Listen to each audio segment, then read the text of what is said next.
Reserve Bank of India's Monetary Policy Committee, also known as MPC, has decided to maintain the status quo on key rates.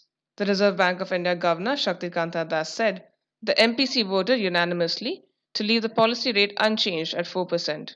He added that it will continue its accommodative stance. The decision was taken at the bi-monthly meeting of the MPC chaired by the Reserve Bank of India Governor Shaktikanta Das.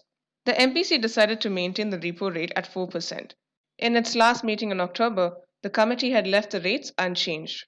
The Reserve Bank of India is optimistic about the India growth story, even as the economy reels under the impact of the coronavirus.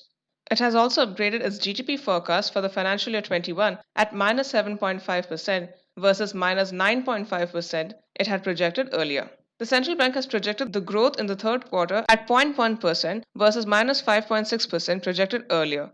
It had also projected the growth in the fourth quarter at 0.7% versus 0.5% that was projected earlier. It also said that the business sentiment of the manufacturing firms is gradually improving, but admitted that private investment was slack and the capacity utilization has not recovered fully.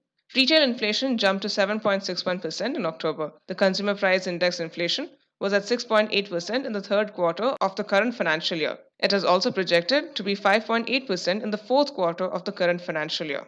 The MPC is of the view that inflation is likely to remain elevated and that further efforts are necessary to mitigate inflationary pressures. The Reserve Bank of India Governor Shaktikanta Das said that the central bank will continue to respond to the global spillovers with its liquidity management tools and that the bank will use instruments available at an appropriate time as needed. Our primary objective is to ensure that financial stability is maintained, he said. Click the link in the description below for more details.